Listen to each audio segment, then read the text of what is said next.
21वीं सदी में नारी को नेतृत्व का भार ग्रहण करना है तो उसे गार्गी, सुलभा, शिवा, श्रीमती, श्रुतावती, कात्यायनी, यमी जैसी प्राचीन देवियों के पथ पर बढ़ना होगा। अनुसुईया, सावित्री, पार्वती जैसे व्यक्तित्व धारण करना होगा। अहिल्याबाई, लक्ष्मीबाई, दुर्गावती, पद्मिनी की शूरता अपनानी पड़ेगी। पन्नाध्याय के त्याग, हाड़ा रानी के बलिदान से लोकहित के कार्यों में प्राणपण से लगने की प्रेरणा लेनी होगी। फिर भगत सिंह, आज़ाद और प्रताप पैदा करने होंगे जो सांस्कृतिक गुलामी से मुक्ति हेतु प्रबल संघर्ष करें। गांधी के राम राज्य के सपने को नए गांधी पैदा करके पूरा किया जा सकेगा।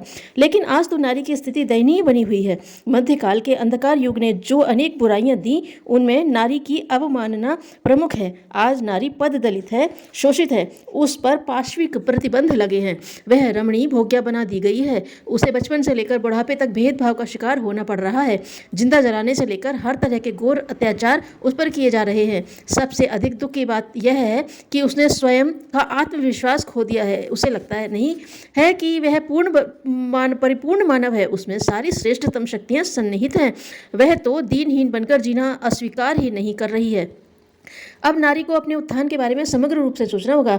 नारी अपने गौरव को अपनाकर उत्कृष्ट जीवन जिएगी, तभी उसका परिवार का, समाज का निर्माण संभव हो सकेगा। सुसंस्कृत परिवार श्रेष्ठ नागरिकों की खदान है। इसका निर्माण प्रगतिशील सुसंस्कृत नारी ही कर सकेगी। आज हर जगह श्रेष्ठ नागरिकों का अभाव हो गया है। सामान्य श्रमिकों से लेकर उच्च पद आसीन जननायकों तक में भ्रष्टाचार, अनाचार भर गया है। अच्छे मनुष्य खोज पाना कठिन हो रहा है। कारण यही है कि परिवार की धुरी नारी को उस रूप में सुसंस्कृत विकसित नहीं होने दिया गया जिस रूप में वह देवी की भूमिका का सफल निर्वाह कर सकती थी। नारी का देव स्वरूप परिवार में दिव्यता का वातावरण विकसित किए रहता था, जिसमें जन्मे पले बढ़े लोग अच्छे इंसान के रूप में समाज के लिए असंख्य उपयोगी अनुदान दे रहे होते थे।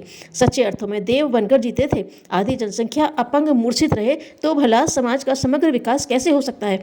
अतः नारी जागरण एवं उत्थान अब होना ही चाहिए। इस अन्यायपरक धारणा को मिटना ही चाहिए कि नर बड़ा है, नारी छोटी। दोनों समान है, एक दूसरे के सहायक, पूरक, मार्गदर्शक है। परिवार में शालीनता उत्पन्न करना हो या भावी पीढ़ी को समुन्नत बनाना हो, नारी की योग्यता क्षमता बढ़ाकर सर्वतोमुखी आर्थिक प्रगति का पथ प्रशस्त करना हो या सद्भावनाओं, सत्प्रवृत्तियों के अभिवर्धन का आधार खड़ा करना हो, तो नारी को आगे आना ही होगा। नारी हृदय भाव संवेदनाओं की गंगोत्री है। देवत्व से अधिकाधिक अभिपूरित होने का उसे सौभाग्य मिला है। वर्तमान बुद्धिवाद एवं प्रत्यक्षवाद से उपजी असंख्य उलझनों, समस्याओं का हल नारी का परम आत्मीयता, उदारता, करुणा से भरा, श्रद्धा, सिक्त हृदय एवं सत्प्रवृत्तियों से भरा मन ही दे सकेगा। अब मस्तिष्क के कोरे तर्कों, शुष्क चिंतनों से काम नहीं चलेगा। मस्तिष्क का बहुत विकास हो चुका, अब हृदय का विकास होना चाहिए। हृदय के विकास से ही मनुष्य मस्तिष्क के विकास का सदुपयोग संभव हो सकेगा।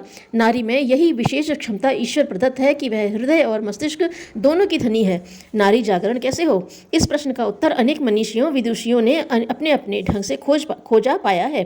तदनुरूप क्रियाकलाप भी अपनाए हैं, लाभ भी हुआ है, किंतु वह समग्रता नहीं आ पाई है जो आनी चाहिए।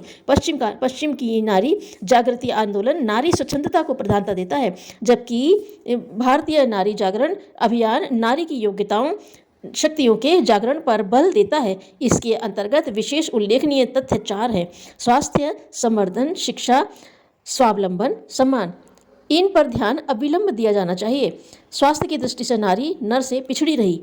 उसके कई कारण हैं। घर में घुसे उसके स्वास्थ्य में जंग लगती है। पर्दा प्रथा बाहरी जीवन एवं बाहरी कार्यों में घोर अवरोधक का कार्य करती है।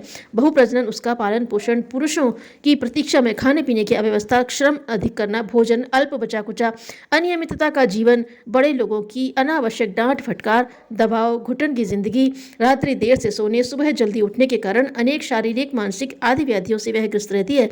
उसके अच्छे स्वास्थ्य हेतु उपरोक्त कारणों को दूर कर स्वस्थ दिनचर्या एवं व्यवस्था उपलब्ध कराई जानी चाहिए। दूसरी समस्या बड़ी ही गंभीर है शिक्षा की। कन्या को पढ़ने के लिए समुचित व्यवस्था नहीं की जाती। उसे पढ़ाई से वंचित करने में कोई अपराध नहीं समझा जाता। अशिक्षित, अनपढ़ अनगढ़ अविकसित नारी को विचारशील प्रगतिशील मानव के रूप में ढलने में बाधा ही खड़ी की जाती है। नारी शिक्षा की समुचित व्यवस्था न करना उसे मानसिक रूप से अपंग बनाने जैसा अन्याय है। नारी को अपने कर्तव्य निर्वाह एवं व्यक्तित्व विकास के संबंध में अति महत्वपूर्ण जानकारियों का समुचित ज्ञान होना चाहिए। शिशुपालन, दाम्पत्य जीवन तथा परिवार में भावनात्मक स्नेह, सौजन्य का अभिवर्धन, उतार चढ़ावों के बीच संतुलन रखने जैसी अनेक महत्वपूर्ण शिक्षाएं हैं जिन्हें उपलब्ध कराने के उपाय सोचे एवं खोजे जाने चाहिए। जो निरक्षर हैं उन्हें साक्षर बनाना, जो कुछ पढ़ी हैं उन्हें आगे की पढ़ाई में की सुविधा देना, अधेड़ महिलाओं के लिए प्रौढ़ पाठशाला चलाना, ज्ञान संवर्धन हेतु पुस्तकालय की व्यवस्था करना आदि विशेष कार्य नारी जागरण हेतु हर जगह शुरू होने चाहिए।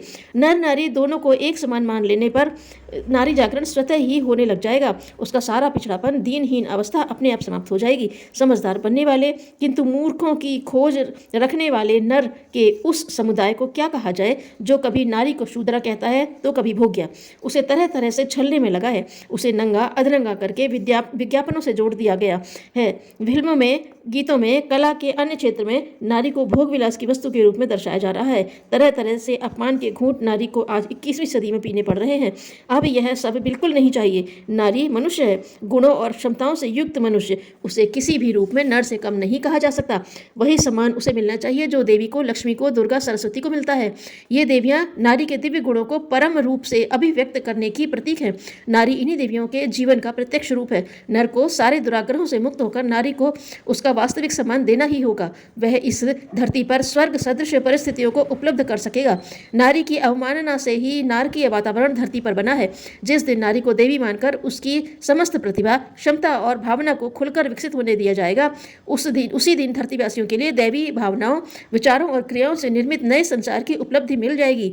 नारी अवमानना में नारी के भी दुराग्रह हैं। वह बच्चों के साथ सौतेला व्यवहार करती है, उसे पराए घर की संपत्ति मानकर बिना समुचित रूप से सुयोग्य बनाए जैसे तैसे घर से निकालने की कोशिश करती है। लालन पालन, खान पान, हर जगह भेदभाव बरतती है। सास के रूप में बहू को जिंदा जलवाने, प्रताड़ित करने में अहम भूमिका निभाती है। नारी को अपने इन दुष्कृत्यों को छोड़ देना चाहिए। ममता करुणा से भरे हृदय में देवी भावनाओं का ही वास होना चाहिए। नारी को फैशन परस्ती से, जेवरों से, भौणी सजधज से इज्जत प्राप्त करने की कोशिश न करके अपनी योग्यता बढ़ाकर सम्मान पाना चाहिए। वह गुड़िया नहीं है जो सस्ती समरती रहे, वह जादुई परी नहीं है जो अपने रूप यौवन पर इठलाती रहे।